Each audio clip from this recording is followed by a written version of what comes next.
Aleluya, buenos días amados, bienvenidos aquellos que se han ido conectando, gracias por estar aquí en esta mañana en el Fruto Fiel.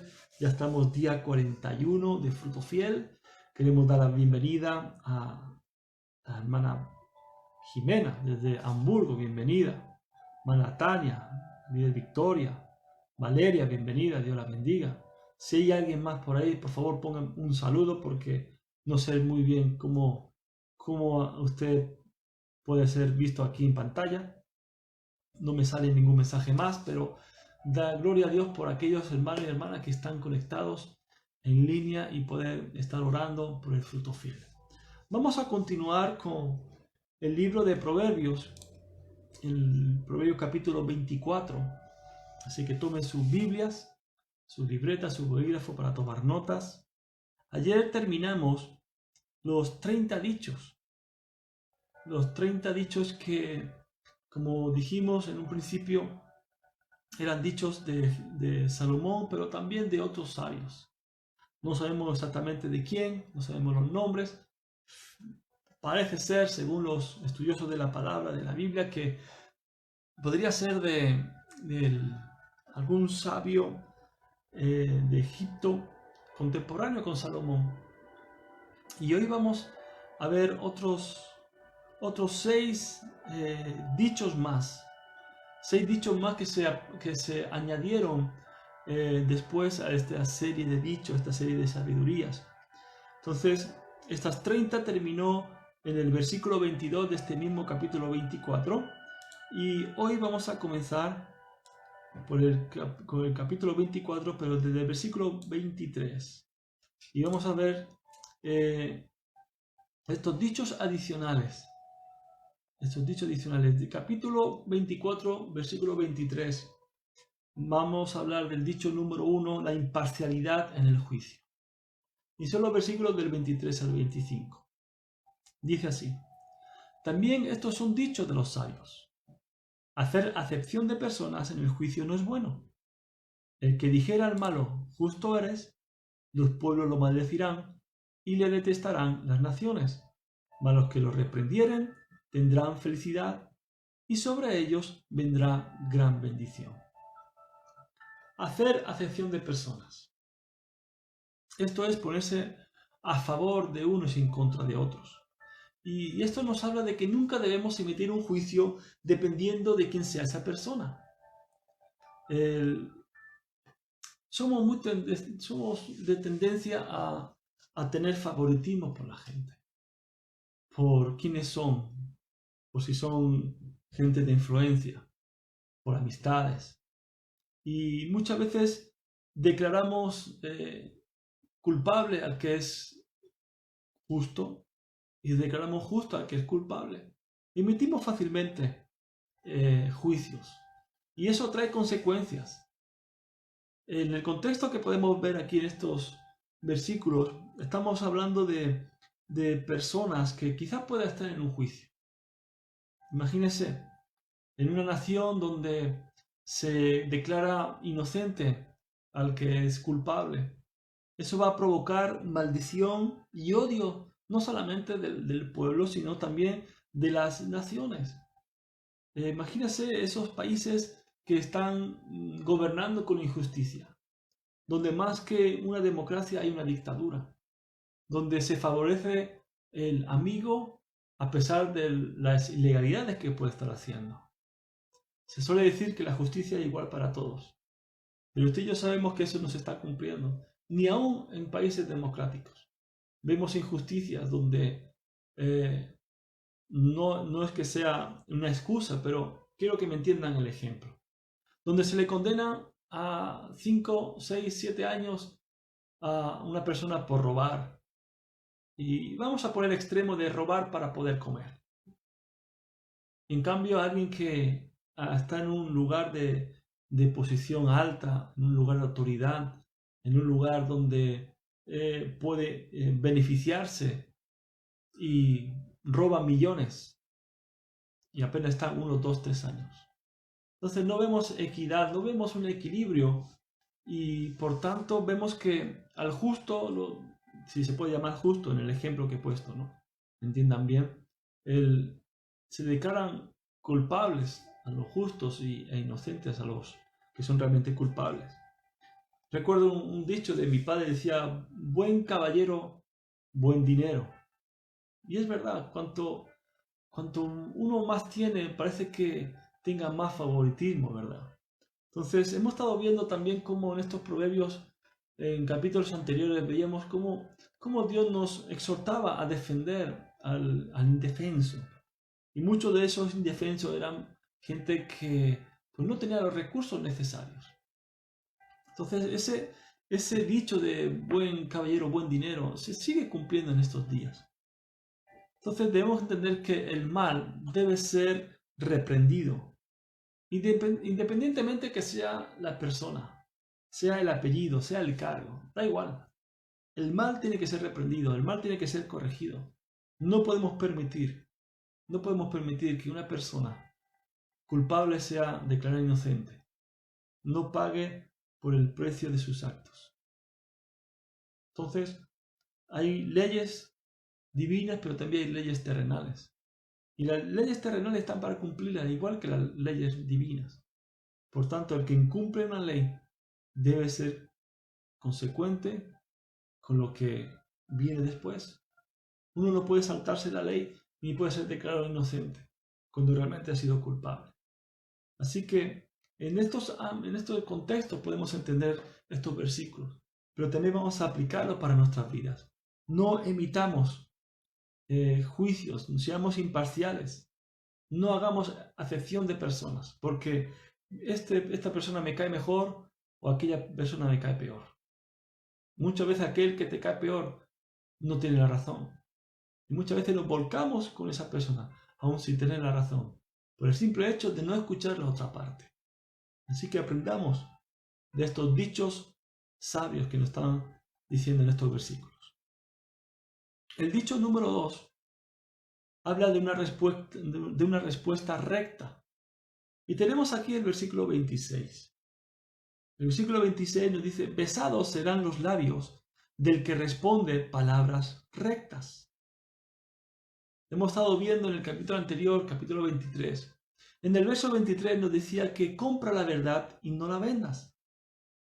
Aquí este versículo nos está hablando de una respuesta sincera. Besados serán los labios del que responde palabras rectas, de aquel que tiene una respuesta sincera. Es como un beso amistoso. Aquel que viene con la sinceridad. Ojo, pero la sinceridad para poder corregir y poder exhortar y poder edificar.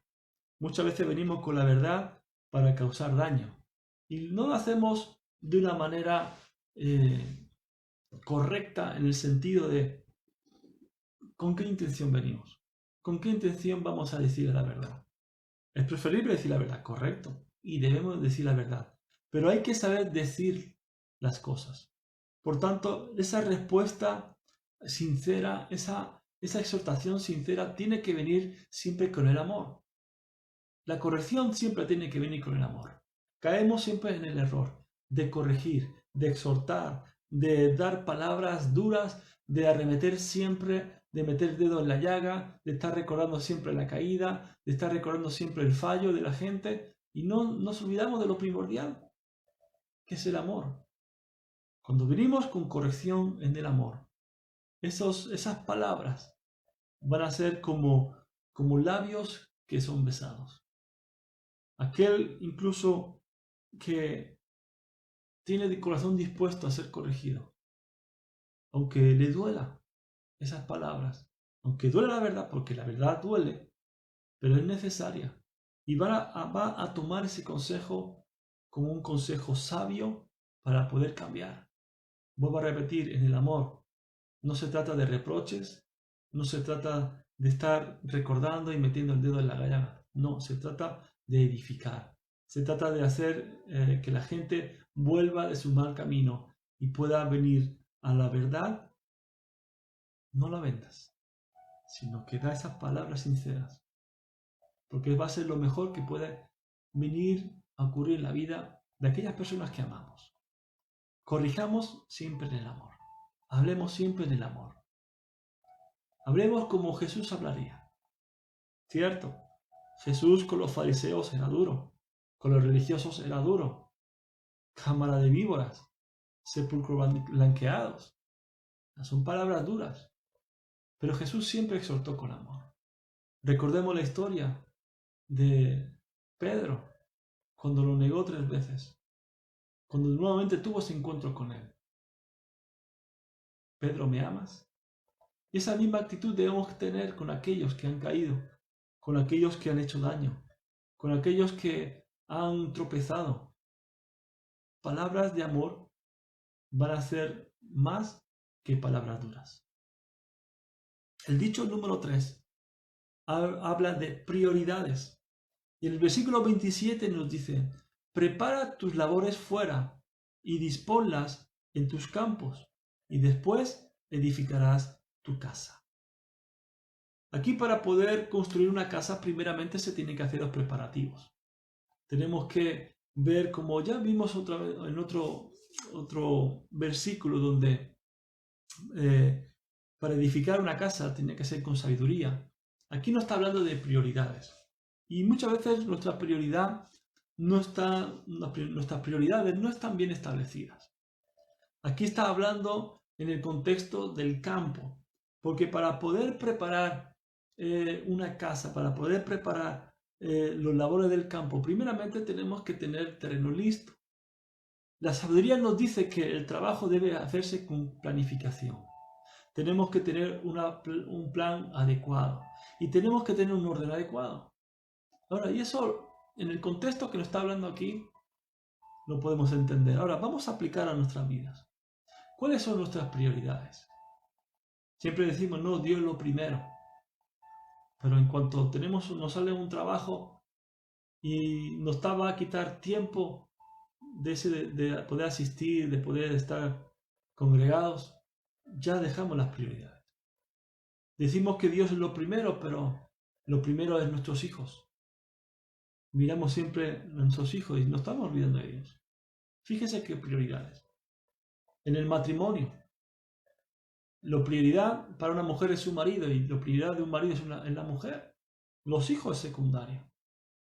Pero antes de ellos está Dios. Es Dios, los cónyuges y los hijos. Y muchas veces cambiamos el orden. Primeramente vamos a poner a Dios, que es lo primero. Pero después pasa a ser los hijos. Y nos olvidamos del cónyuge. Y ese no es el orden. ¿Por qué? Porque, por lógica, los hijos llegarán el momento en que ellos se marcharán. ¿Y usted con quién se va a quedar? Sí, con el chancletudo que tiene a su lado. Con esa mujer que usted tiene a su lado. Se va a tener que quedar con ella. Así que la prioridad que usted tiene que tener es Dios, es el cónyuge y es los hijos. Y así podemos poder meditar en tantas cosas que deben ser prioritarias para nuestras vidas. Pero nunca cambie a Dios como su primer lugar. Nunca destrone a Dios de su vida. Nunca destrone a Dios de lo que realmente debe ser el trono en su corazón. Dios es el primero, en todas las cosas. Y hemos sido exhortados durante todo este tiempo de que antes de cualquier cosa, pongamos a Dios primero. Antes de hacer cualquier actividad, cualquier negocio, cualquier paso que vayamos a dar, sea Dios lo primero. Encomienda a Dios tus pasos, nos decía Proverbios. Pon primero a Dios. Y Él es el que va a marcar todos los demás pasos. Si primero es Dios en nuestras vidas, todo lo demás va a venir por añadidura. También nos habla la palabra. O sea, tenemos que tener claro nuestras prioridades.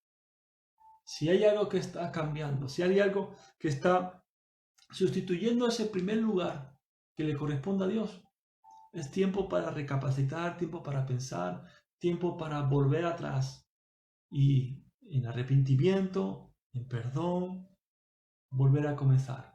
Y esta vez siendo Dios lo primero. Siendo Dios lo primero. Prioridades. El dicho número 4 habla de los testigos falsos.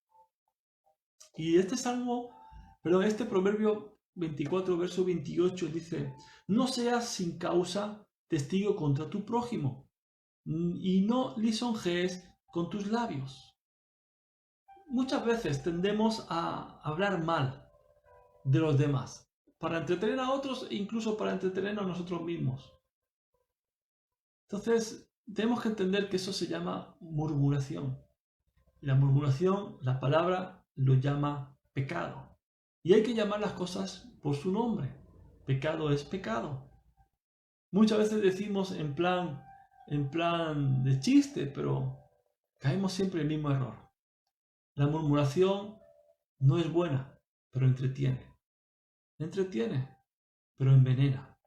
La murmuración no solamente te envenena a ti, sino que envenena a los demás. Porque la murmuración siempre va a cambiar nuestra perspectiva de la otra persona. Entonces, en el contexto tenemos aquí de un testigo falso. Y un testigo falso es hablar algo en contra de la persona que está siendo acusada. Entonces, muchas veces juzgamos en cuanto tenemos la primera versión, así también lo comentamos anteriormente. Solamente tenemos una versión, entonces ya juzgamos. Y muchas veces emitimos un falso juicio, emitimos un falso testimonio sobre otras personas. ¿Por qué? Porque solamente nos hemos quedado con la versión que hemos escuchado. No hemos escuchado otra versión, la otra parte. Y si nos paramos muchas veces a escuchar la otra parte, va a diferir mucho de la primera parte que hemos escuchado. También este proverbio nos exhorta a no lisonjear, a no venir con palabras dulces, palabras suaves, palabras como decimos aquí en España, hagamos la pelota, ¿verdad? Entonces, cuando hablamos en contra de otros sin causa, generalmente estamos exagerando. ¿Por qué? Esta palabra lisonjear también habla de exagerar. Exageramos la versión que hemos escuchado. Y normalmente esa exageración viene a ser mentira. En capítulos anteriores vimos también acerca del chisme, la murmuración. Y yo le decía de que cuando alguien habla de uno, de su persona, de usted mismo, y ustedes llegan a enterarse de cosas de su vida que usted ni sabía de usted misma. Fíjese cómo la gente comienza a exagerar. Y eso es lisonjear, eso es también es añadir cosas a las versiones. Exageramos la verdad. La exageramos tantas veces que se convierte en una mentira. Y este proverbio nos está exhortando, primeramente, a no ser falso testigo, a no dar falsos testimonios, aparte que es un mandamiento de parte de Dios. No darás falso testimonio contra tu prójimo. Ser falso testigo es caer también en condenación. Por tanto, no debemos ser sin causa, dice aquí, testigo contra nuestro prójimo, dando falso testimonio. Y tampoco podemos estar exagerando con nuestros labios. Amén. El dicho número 5 habla de la venganza. Y el versículo 29 nos dice, no digas cómo me hizo, así le haré. Daré el pago al hombre según su obra. Hay la ley que decía ojo por ojo. Pero fíjese que ahora estamos en el tiempo de la gracia. Supuestamente estamos en el tiempo del amor. Pero si da cuenta, muchas veces tenemos actitudes de la ley. Como dice aquí, como me hizo, así le haré. Es que como me gritó, yo también le voy a gritar. Es que como me hizo esto, yo también se lo voy a hacer. Es que como él me hace, yo lo hago también. Y fíjese que estamos en ese ojo por ojo, diente por diente. Entonces, esto es lo que nos está diciendo este proverbio. Que no nos temamos venganza. No digamos, voy a pagarle como él me pagó a mí. En Romanos, capítulo 12, verso 19, dice el apóstol Pablo, no os venguéis vosotros mismos. Fíjese, ya de antemano, ya empezamos con esta palabra diciéndonos, no os venguéis, amado mío, sino dejad lugar a la ira de Dios, porque escrito está, mía es la venganza, yo pagaré, dice el Señor. O sea, nuestra venganza no está en nosotros. Si alguien la ha ofendido, no pague usted con la misma moneda, no ofenda. Si alguien le ha hecho mal, no vuelva a hacer mal, no pague con la misma moneda, no haga mal. Deje que la venganza sea de Dios. Muchas veces queremos, como esos discípulos de Jesús, dijeron, Jesús, ¿quieres que oremos y que descienda fuego sobre estos? Muchas veces, si por nosotros fuera, vamos a ser sinceros, si por nosotros fuera, hubiéramos dicho también, Señor, desciende fuego y consúmelos, llévatelos. O te los llevas o te los mando. Pero el Señor nos enseña que no seamos vengativos, no seamos nosotros nuestros vengadores. Tenemos un vengador y su nombre es Jehová de los ejércitos. Tenemos un vengador y tenemos un abogado que es Cristo Jesús. Él aboga por nuestra defensa. Entonces dejemos de estar vengándonos, dejemos de estar hablando y poniéndonos a la misma altura. Es que porque Él me grita, yo le voy a gritar más. Y lo que estamos haciendo, escuche, es rebajarnos a nosotros mismos. Estamos perdiendo la esencia de Dios en nuestras vidas. Estamos perdiendo lo que Dios puso en nuestros corazones. Dios nos llamó a paz. Dios nos llamó a ser sanadores, a ser pacificadores. Bienaventurados los pacificadores, nos dice la bienaventuranza. Entonces, ¿qué estamos haciendo? Dejemos de vivir en la ley y comencemos a vivir verdaderamente en la gracia. No ojo por ojo, diente por diente, sino tú me dañas, yo te perdono. Tú me dañas, yo pongo la otra mejilla. Tú me dañas, una milla extra. No importa. ¿Por qué? Porque la venganza no es nuestra. La venganza es de Dios. Dice el apóstol Pablo, dejad lugar a la ira de Dios. Escuche. Y la venganza de Dios va a ser más dura que lo que usted pueda hacer, de lo que usted se pueda vengar. Entonces descanse. No se amargue. No se entristezca. Dios va a tomar su causa. Vaya delante del trono del Señor, delante del trono de gloria, donde encontramos el oportuno socorro, y ahí usted pueda derramar su corazón y usted pueda pedir perdón e interceder a favor de aquella persona que le hizo daño. Libere perdón, líbrese de la angustia, líbrese de la amargura. Una vez leí un libro que dice que pedir perdón es salir de una cárcel donde uno se había encerrado. Es librarse. Uno queda libre cuando pide perdón, cuando uno perdona a la otra persona la ofensa. Así que no busque venganza. Déjeselo a Dios. Usted descanse en el Señor. Descanse en su palabra. Descanse en la adoración y la alabanza. De lo demás, Dios se ocupa. El dicho número 6 habla de la pereza. Y tenemos del versículo 30 al 34. Pasé junto al campo del hombre perezoso y junto a la viña del hombre falto de entendimiento. Y he aquí que por toda ella habían crecido los espinos. Ortigas habían ya cubierto su faz, y su cerca de piedra estaba ya destruida. Miré y lo puse en mi corazón. Lo vi y tomé consejo. Un poco de sueño, cabeceando otro poco, poniendo mano sobre mano otro poco para dormir. Así vendrá como caminante tu necesidad y tu pobreza como hombre armado. Hemos estado hablando bastante del perezoso. Y la consecuencia de la pereza siempre es la misma. Es la pobreza. Esa es la consecuencia. Aquí el sabio está hablando de que un perezoso plantó en un momento dado una viña, la cubrió con una cerca y la pereza hizo que no pudiera tratar el campo y provocó que crecieran espinos, que crecieran ortigas, que esa valla se cayera, esa pared de piedra cayera. Y es como si él mismo lo hubiera provocado. Lógicamente, el perezoso no ni planta espinas, ni planta ortigas, ni mucho menos va a esforzarse en tirar una pared de piedra. Pero lo que hace la pereza es justamente eso. Lo que hace la pereza es que estas cosas sucedan si no realmente ponemos pie para acabar con la pereza. Un ejemplo fácil.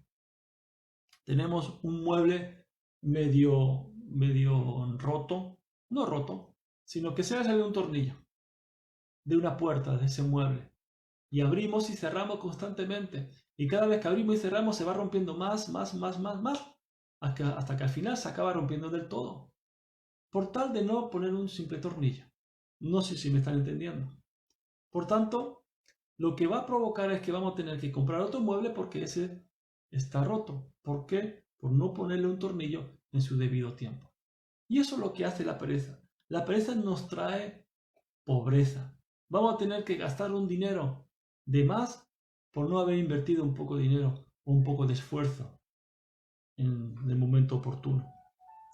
La razón es que nos está dando el perezoso, el sabio en estos proverbios. Es que un poco de sueño, un poco cabecear, la mano sobre una sobre la otra. Dice que eso no causa daño descansar. Entonces, aquí estamos viendo que esto es una falta del deber.